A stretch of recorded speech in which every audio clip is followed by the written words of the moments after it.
Continuer avec une table ronde. Allez, une table carrée, mais vous comprenez. Avec 4 membres du jury qui mettront en perspective le tribunal et leur propre lutte pour la justice et la paix durant les années. Et donc, je vais présenter the 4 members of the jury. Native American activist, author, teacher, lecturer, and longtime leader of the American Indian movement, Dennis Banks. Il est là, il viendra.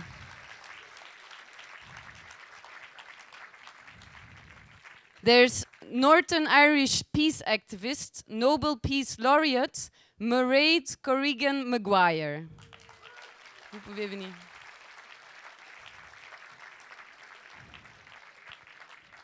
Tous sont déjà présentés en fait, mais je le fais encore.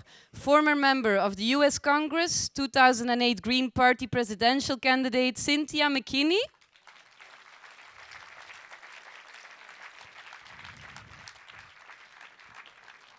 Welcome. And activist, songwriter, bass guitar player, founding member of the band Pink Floyd, Roger Waters.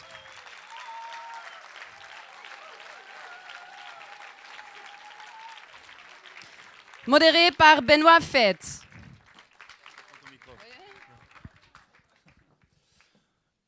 Well, dames en heren, ladies and gentlemen, messieurs, dames, this will be in English, of course.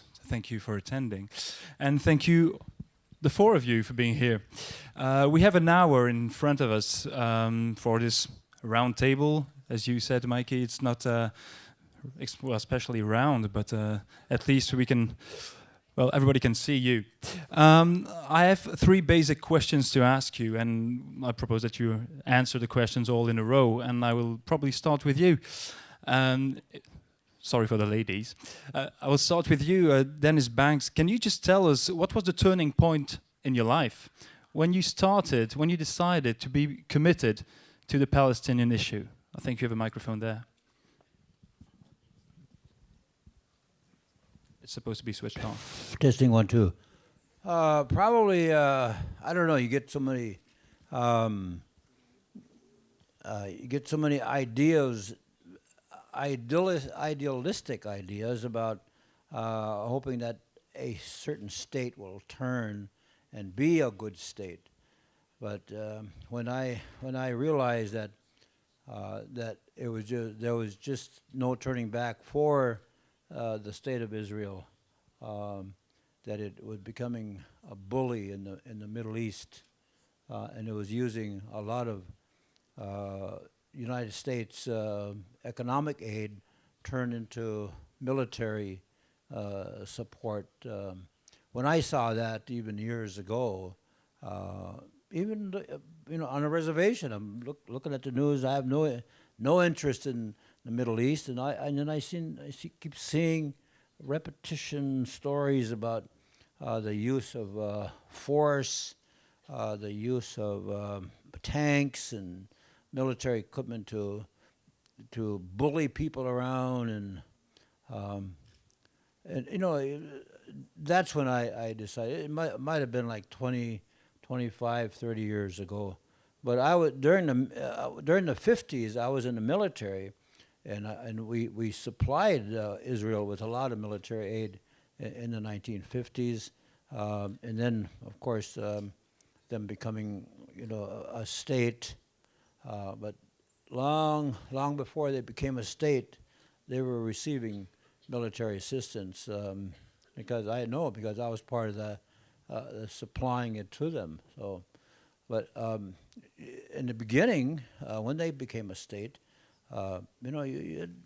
You were on their side, but slowly and surely the violations began to happen.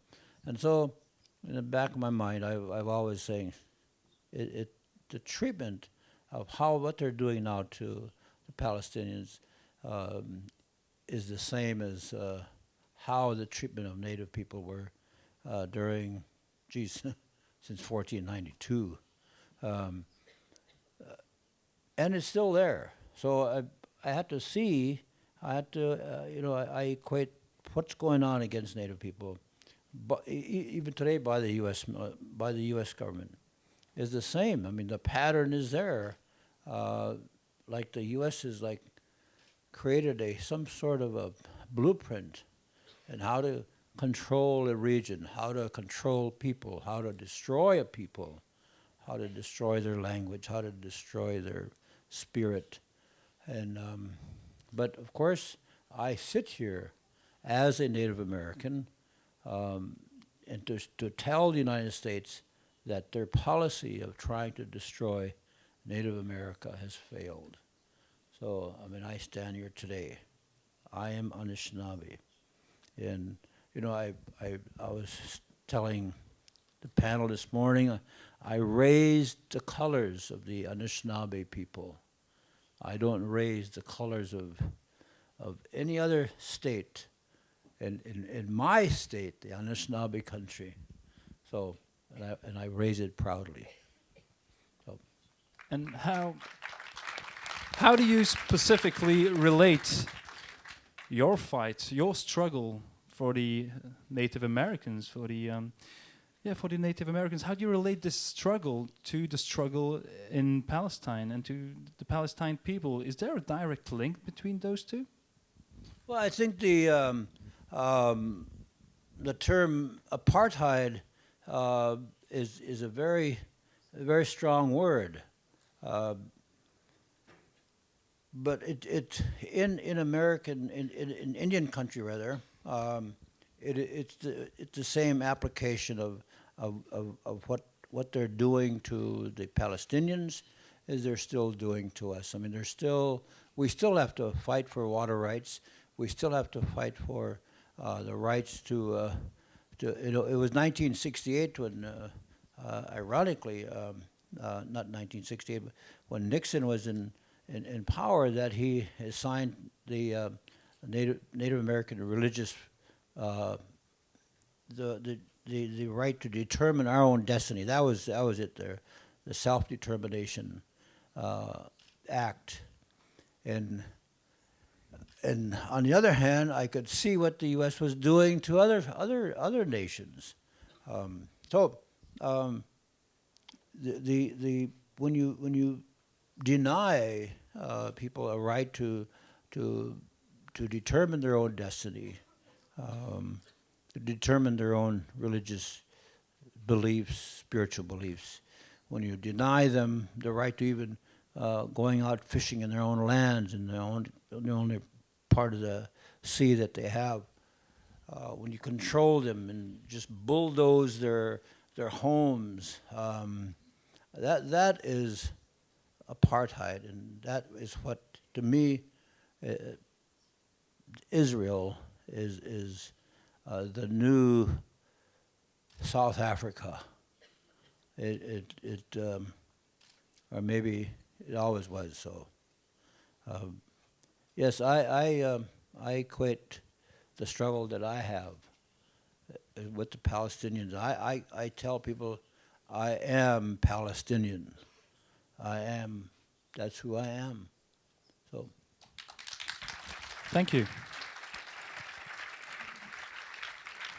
Mairead Maguire, you've been strongly committed to the Northern Ireland peace process.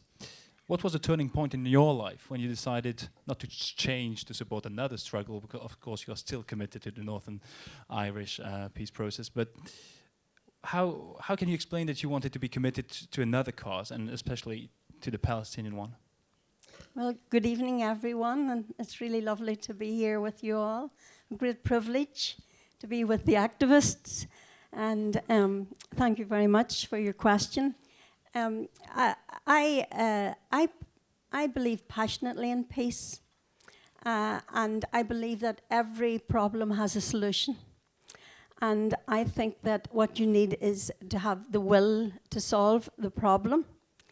And in Northern Ireland, when we were in the midst of violent conflict, people came out believing that we can't go on living like this anymore. We have to find another way to solve our problems. We used the way of non-violence and the way of respect for each other and solving it in a peaceful way. And that brought about our peace. Now, we don't have total peace. We have to build the trust. We have to build proper, vibrant democracy. We have a lot of problems. But we have come a long way when people didn't believe that the Irish problem would ever be solved. We said it can't be. And I kind of had that attitude about Israel and Palestine. You see, I think this country is so pivotal to what's going on in the rest of the world. Palestine is a key to solving a lot of problems in the Middle East. And it's paramount that we put our energy into solving the Palestinian crisis. Because if we don't, then the future looks very black. Because with the wars that are going on, the conflicts going on, the anger, the pain that's going on there, it could spiral into a third world war. And Israel has nuclear weapons. And we know we never turn that back. So it's more than just the Palestinian question for the right to self-determination, as everybody has a right. The Palestinian question for the right to human rights and human dignity. It's everybody's right to have that. That goes without saying. But we have to realize how urgent it is. And peace is urgent. Palestinian peace is urgent. It can't wait for another tribunal. It can't wait for another inquiry. It can't wait. It is urgent. So when I first went to Palestine and Israel, at the invitation of my very good friend, a rabbi, I went to a military court in the occupied territories. And I sat there listening to a military judge condemn young Palestinian males and give long sentences to them for hardly any evidence of any crime, like stoning or carrying papers. And I was so incensed at this dual kind of alleged justice. There's justice for the Jewish people, and there's injustice for the Arab people. So there is an apartheid system operating on every single level inside Israel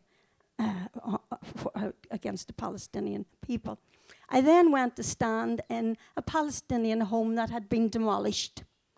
And the family left homeless. And with the Rabbis for Human Rights and against the demolition of Palestinian homes, realized that thousands of Palestinians are put out. So the Nakba in 1945, when over 400 Palestinian villages were destroyed, is happening today in Palestine to the Palestinian people. They're being put off their land. And when you add all that together, it is a form of sociocide. It is a form of destroying hope and basic things that a person deserves. So I came out of that situation. I went on the boat with Cynthia. We went on the Free Gaza boat together. We went to prison together. and after we came out of Gaza, shortly after that, Israel bombed Gaza. A war crime. Crimes against humanity in anybody's book. There is no doubt about that. So coming out of those experiences, and we can't go back into Israel. We've been 3 times deported. But, I mean, what is that to the fact that 7 million Palestinians can't go back to their country? So I think we passionately need to say, call it as it is, Israel is an apartheid state. It is a shame on the whole of the international community that they have not been helped by the international community and by our alleged political leaders in getting their basic right to self-determination. You can keep it. Take the microphone, Cynthia.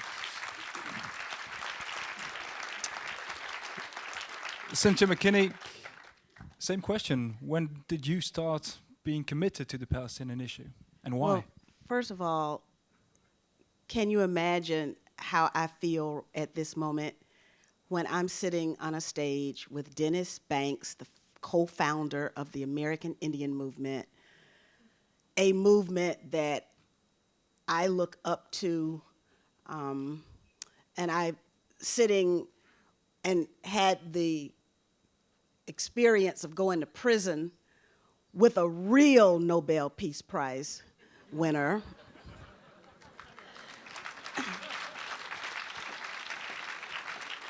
And then a musician of international renown. I'm just blown away myself. I am a child of the South. I am a proud Southerner who, how can I say, who is a child of the civil rights movement. And I took the time to write 3 sayings down from Dr. Martin Luther King Jr. And one of them is, there comes a time when silence is betrayal. Another one of Dr. King's sayings was, injustice anywhere is a threat to justice everywhere. And then another one of Dr. King's sayings is, we're not surprised by the rancor of our opposition so much as the silence of our friends. So when I think about these 3 statements of Dr. Martin Luther King Jr. and my own roots reach deep into the southern part of the United States, the civil rights movement. I am from the state of Georgia, where Dr. Martin Luther King Jr. was born and raised and lived. And so these words actually mean something to me. They meant something to me. Dr. Martin Luther King Jr.'s struggle meant something to me. The civil rights movement meant something to me. And so it wasn't just words. It was how can I, as a Black person in the United States, strive for my own freedom and my own dignity and have my identity recognized. That's what my struggle was. And when I understood that my struggle was part and parcel of what it meant to be a Southerner, what it meant to be a child of the struggle of Dr. Martin Luther King Jr., then what else was I to do? When in the United States Congress, this is the way I got it started, and I'm going to be very brief, but I want to tell the story, because I was in the Congress, and I'm running to make this vote, and I look up on the board, and it's like 400 green and nothing red. So I just press my green button without realizing what I was voting for. As it turns out, the bill that was being voted on was to make Jerusalem the capital city of Israel. And that night, I watched on the news as a 78-year-old person was throwing rocks, throwing stones at the U.S. consulate and had a heart attack and died. So I took personal responsibility, and I said, I will never cast a vote again without knowing what I'm voting for. I will never cast a vote where I've not read the legislation on which I'm voting. Something really simple, but it happens all the time. And the rest, of course, is history, because I watched as Janine happened, and I watched and I watched and I watched, and then I became dedicated to accepting my personal responsibility and not watching any longer, and I became an activist, and that's what I am now.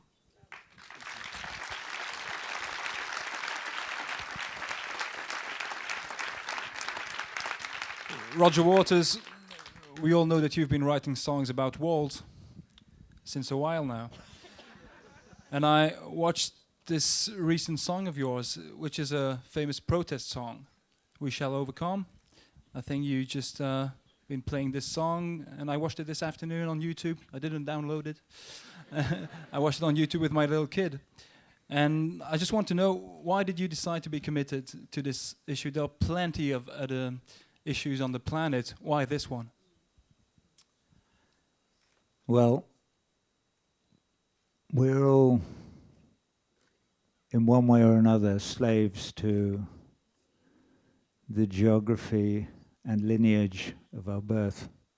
It's interesting being here with these three guys, and we find ourselves together now committed to this particular cause. And I've met many interesting people since I've been involved with the Russell Tribunal, for which I'm immensely grateful.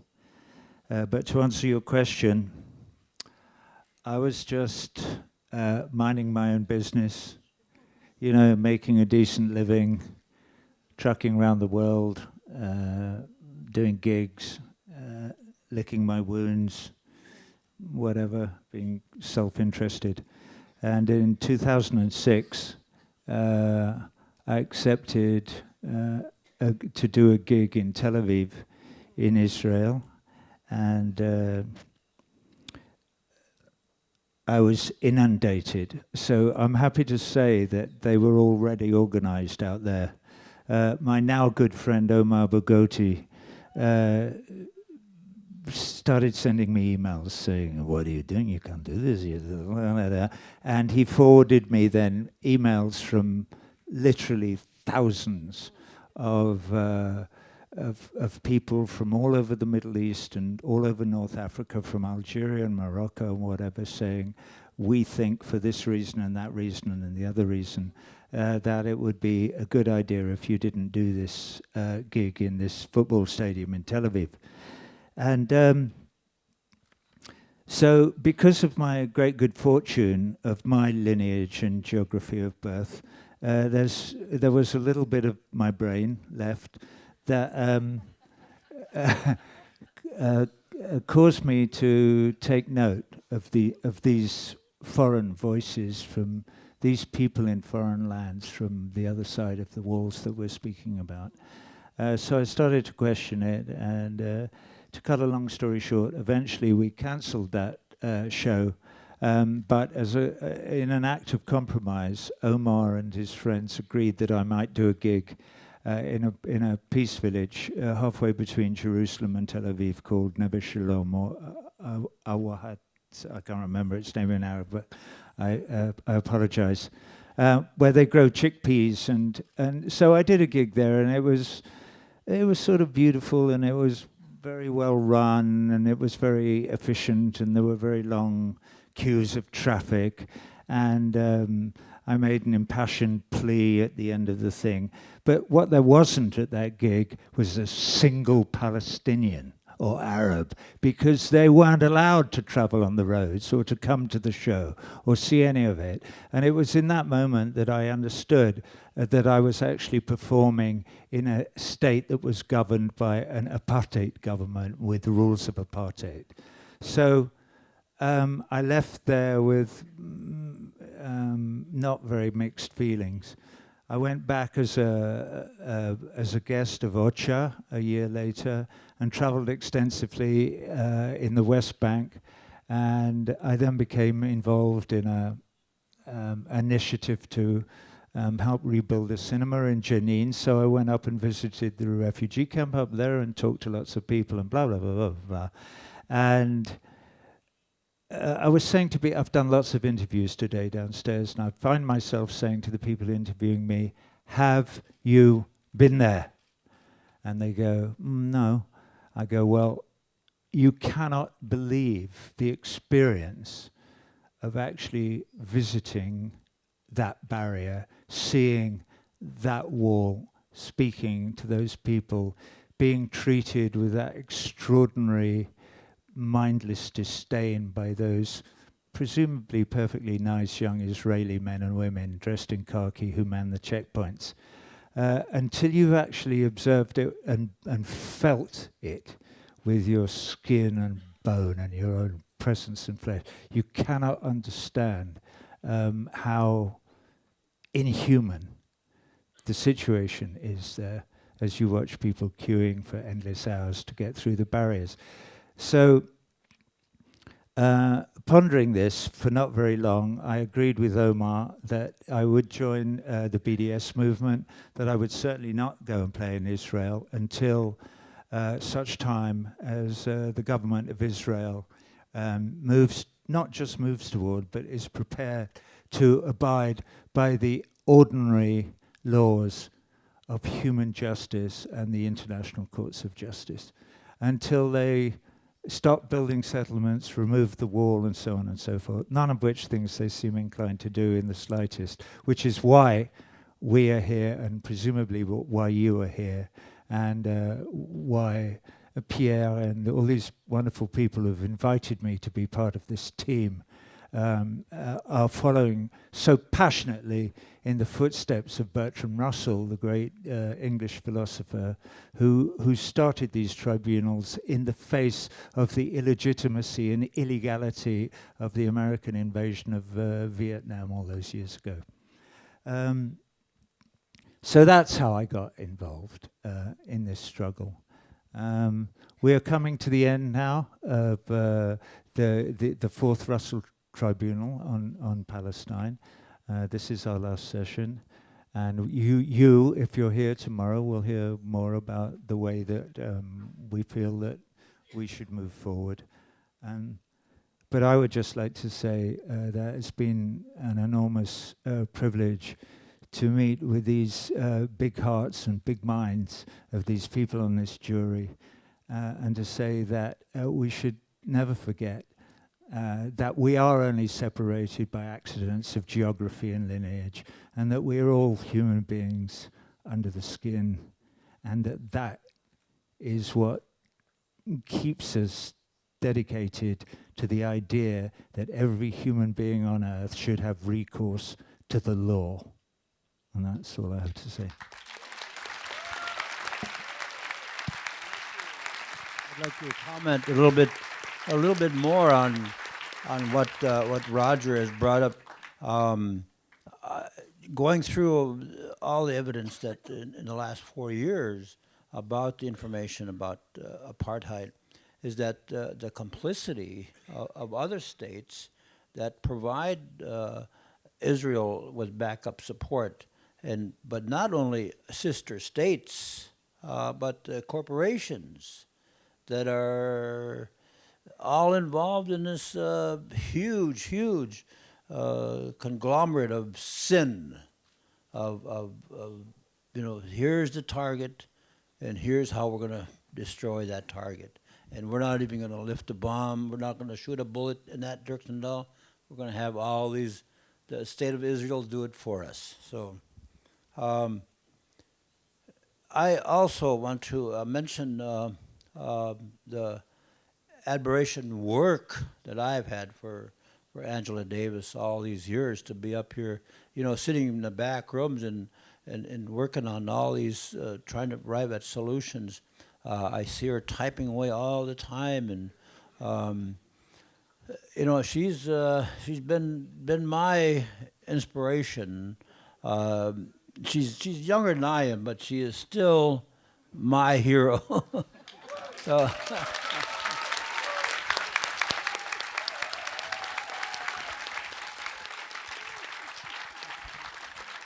John Wayne is not my hero. Not very surprising. Yes, please go ahead, Cynthia. Please go ahead. Add to what Dennis is saying, because I think what a privilege it has been to sit on for me to be asked to be on a jury in the first place, but to serve with the people that we've been asked to serve with. And Angela is an icon. You understand? But she's not the only one. I mean, everybody here, everybody on the jury, they're icons. And imagine that music that we just heard, where Miguel, his art of resistance comes through his fingers. I have to figure out, what am I going to do to resist today? That's what I do every day. And but the people who put this tribunal together. And it demonstrates the power of an idea combined with action and a collective spirit, because they made it happen. I don't know whose idea it was, but Pierre and the opportunity to get to know Stefan Hessel. I mean, you know, it has just been marvelous for me as a budding activist to see real activists, professionals at work, making something happen and making a difference in the whole world, bringing people together and making a difference for people that they don't even know. Imagine how selfless that is. Cynthia, you're great because you just answered the question I didn't ask. So I'm going to ask it anyway to you, Mairead Maguire, if you don't mind. We all heard that you're obviously very happy, satisfied of your commitment to this Russell Tribunal on Palestine. My stupid question is, did you learn anything? Yes, we learned that there is a great deal of work going on around the world by many, many people trying to tell the narrative of the Palestinian people and solidarity. We learned that, which is so important. But we also learned during our whole processes that it's the Palestinian people who are the heroes of the story and of the day.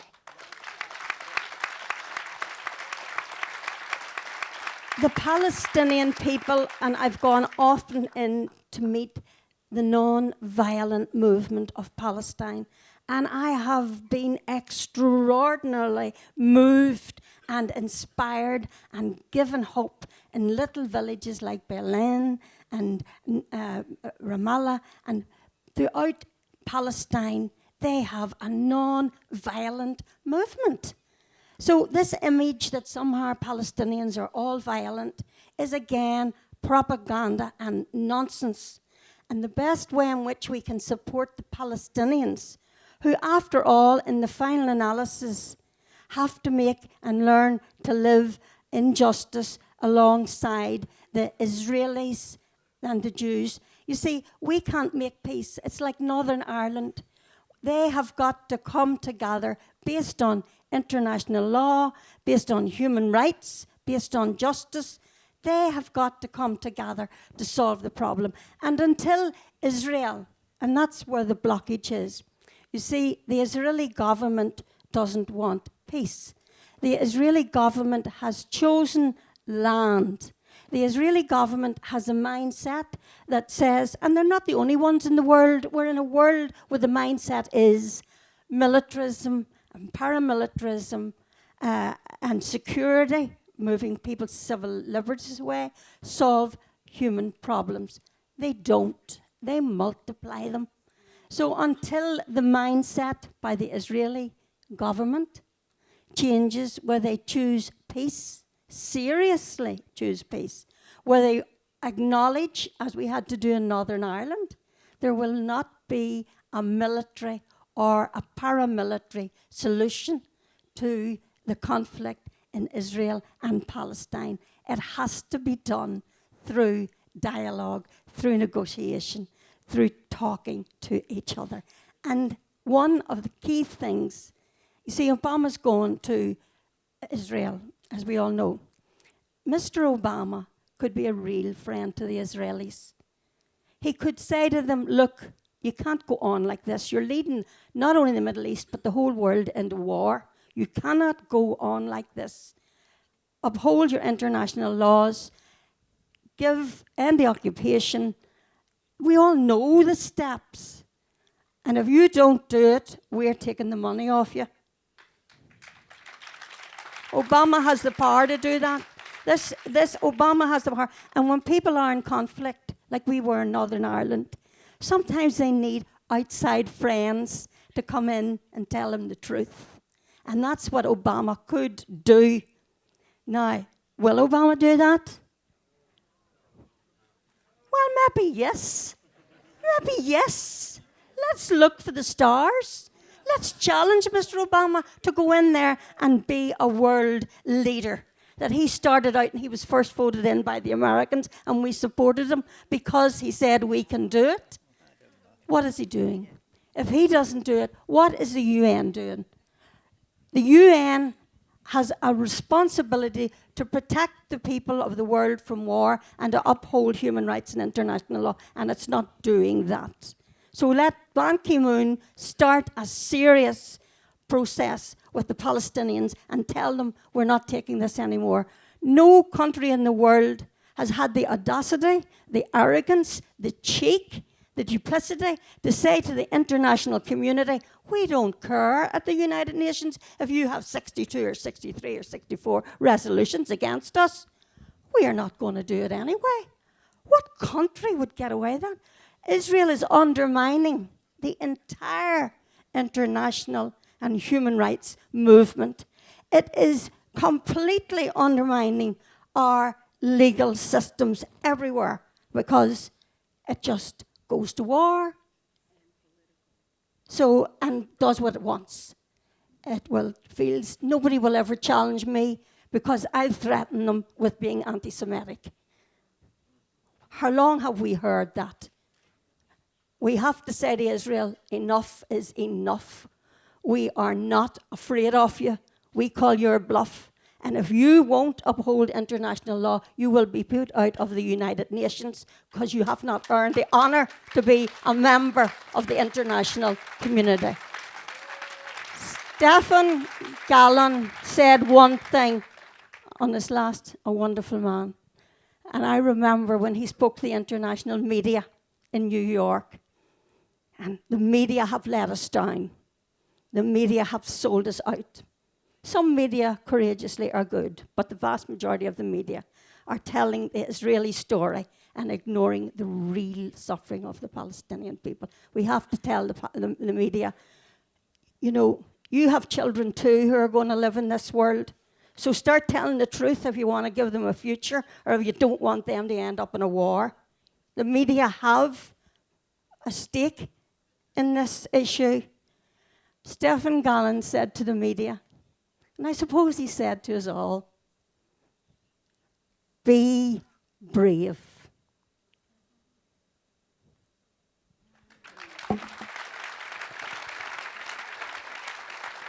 You know, one of the questions you asked, what did I learn from this experience that I've had with the tribunal? I do know that the tribunal has brought together people looking for and searching for answers.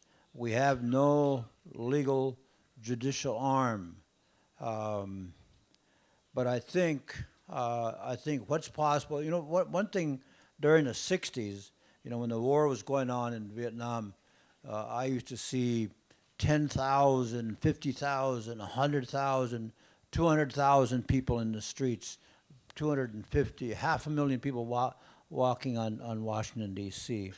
I have not seen, you know, any kind of movement like that since the war ended.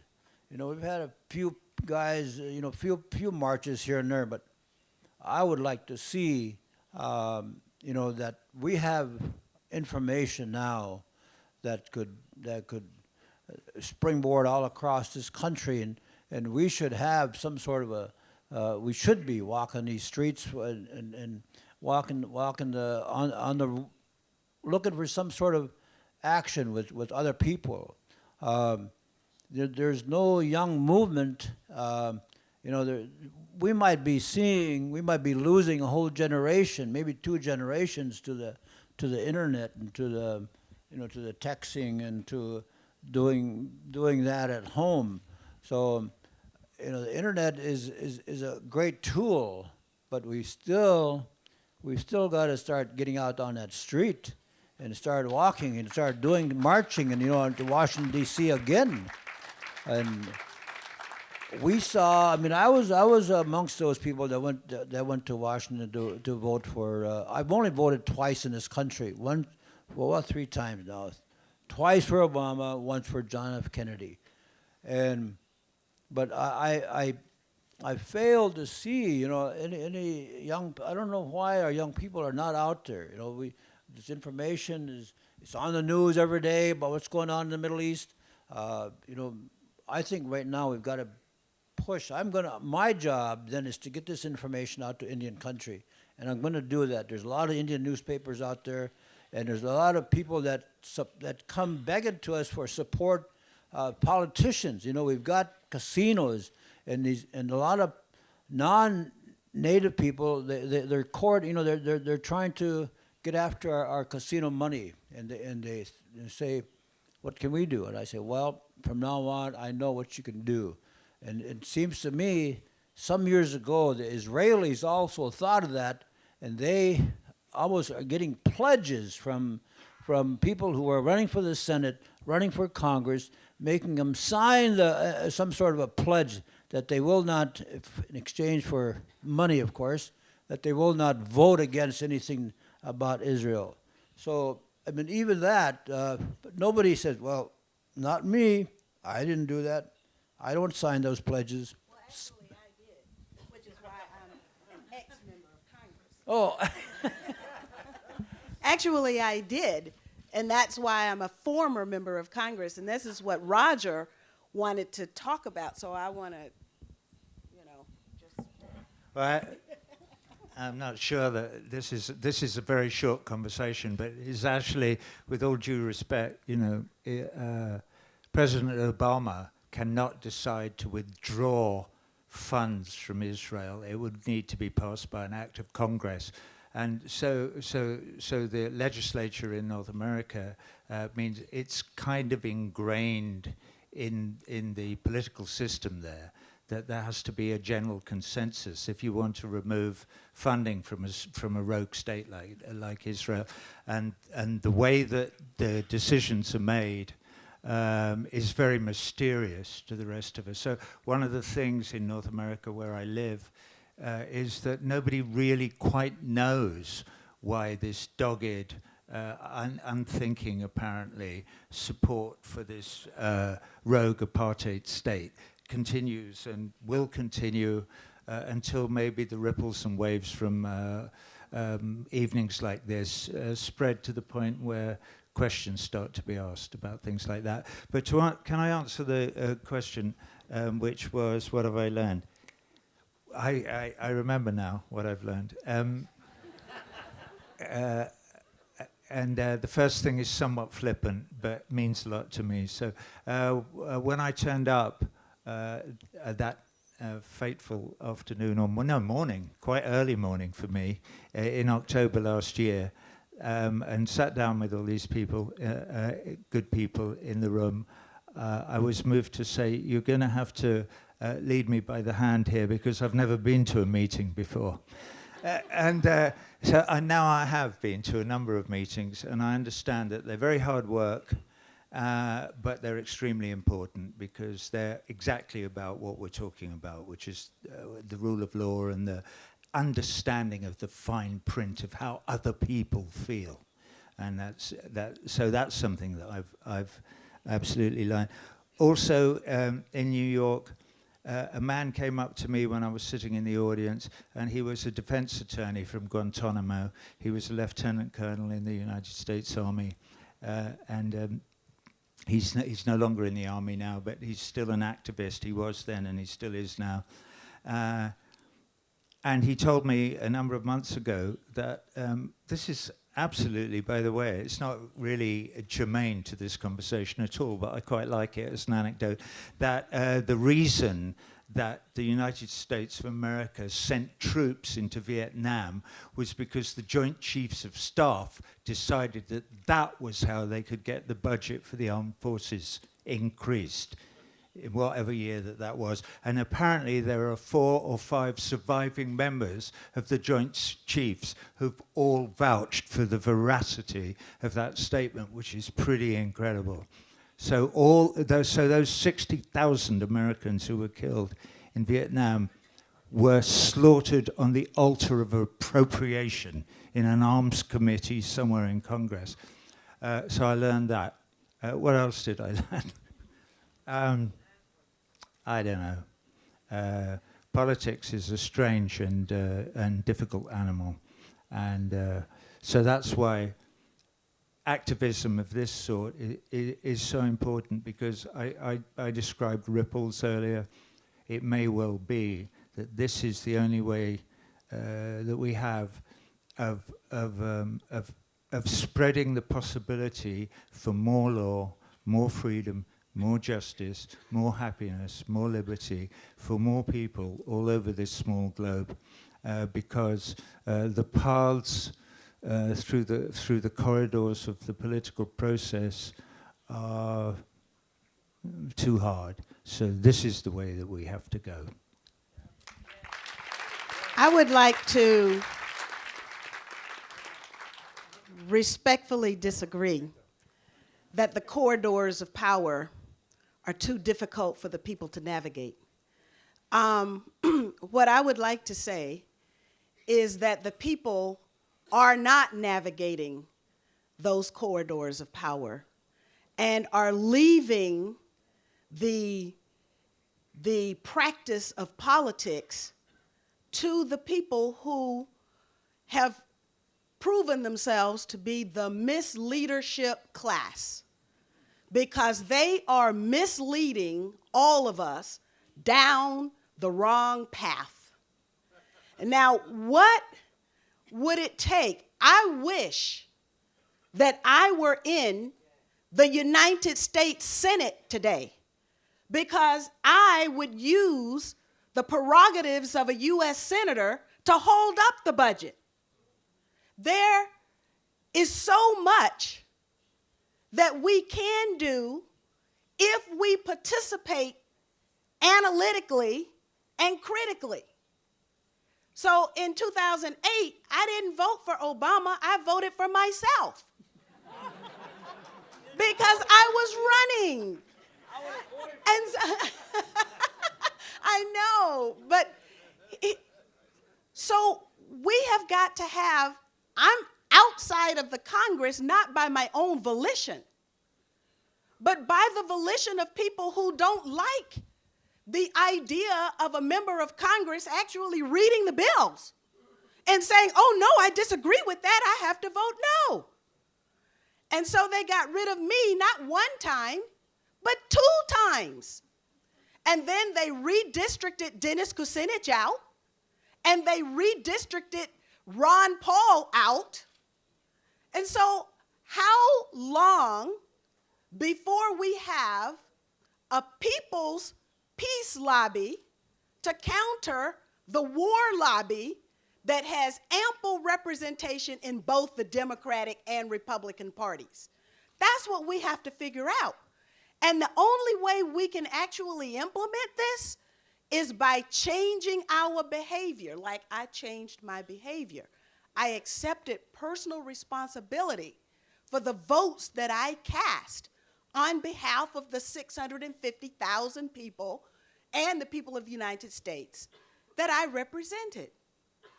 So now, if we imagine if we had 1 million voters in the United States who would accept personal responsibility and say, I am not gonna go with a war criminal.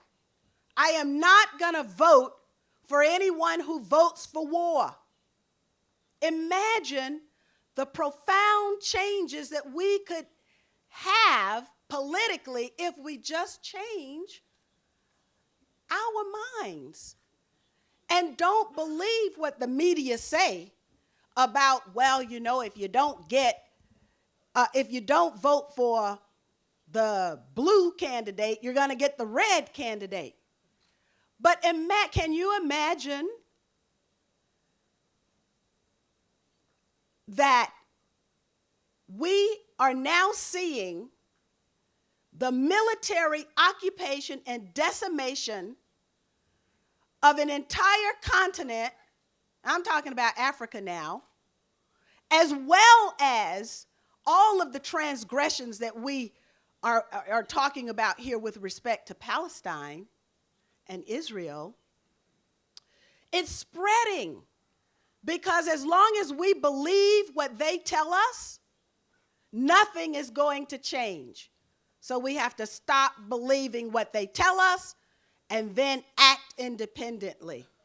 And once we act independently, like I say, I get up every morning and I say, well, now what can I do to resist today? This is the last thing I'll say. Mario Savio said, there comes a time when the machine becomes so odious that you can't take part. You can't even passively take part. And you have to put your entire bodies against the gears and the levers and the wheels of the machine, and you have to say to the owners, either you stop it or I'm gonna stop it. So I figure out every day how I can be a little grain of sand that's gonna put, those gears out of whack. And imagine if we all did that, just the people in this room. Imagine.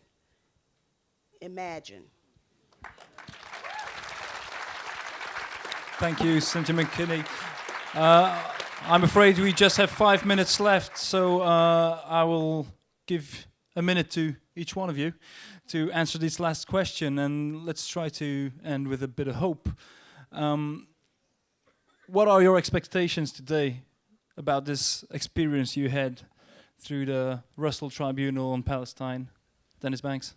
Well, I'm going to start raising the flag of Palestine over my land, and along with the Anishinaabe flag.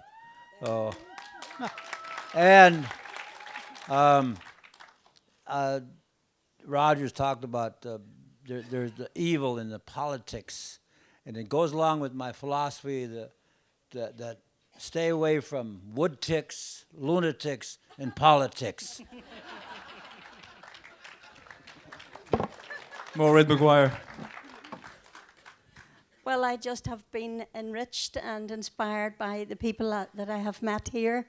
And I think that this movement of people here and around the world, the social movements, the environmental movements, the women movements, human rights movements, there is a tremendous movement out there, a new consciousness that is being created. And that consciousness is about the fact that we are all human beings and that we all need basic things in life, and that there's enough to go round, there's enough for our needs, but not for our greeds. So I take the fact that this movement is growing, and it will change things at the top. But especially, I think we should remember tonight the prisoners in Palestine. We have Fatma Barghouti here, and we'll hear her tomorrow, of the plight of the prisoners. And her husband, Marwan Barghouti, is a great spirit within the movement inside the prisons. And like Mandela, he is working in the prisoners and for prisoners' rights, for rights for the Palestinians. Let's choose somebody like Barghouti and campaign for his freedom like we did for Mandela. Make him a household name and make the movement to say Israel has a partner for peace and somebody they can talk to, and start releasing Barghouti and the political prisoners, because they are a key to unlocking the hearts and the minds of not only people in Palestine, but people around the world. So free Barghouti and the prisoners.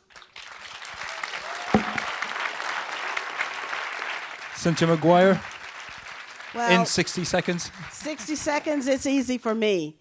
The Russell Tribunal on Palestine has been a part of the creation of a new reality, because we can actually talk about Palestine, and not just on the fringes of political power and the political process, but we can talk about Palestine inside the United States Congress, something that in 2002, when I got kicked out, was an impossibility to even contemplate.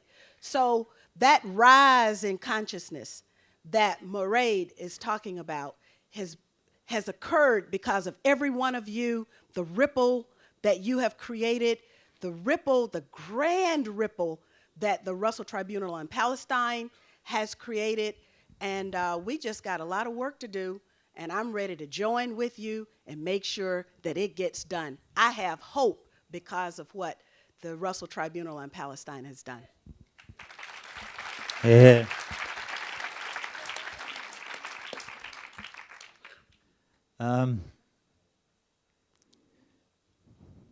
There's a verse of a song that I've been working on that has nothing to do with any of this, but I feel it bubbling up inside me, so I'm going to repeat it now. If I were a drone patrolling foreign skies with my electronic eye for guidance and the element of surprise, I would be afraid to find someone home, maybe a woman at a stove, baking bread or making rice or just boiling down some bones, if I were a drone.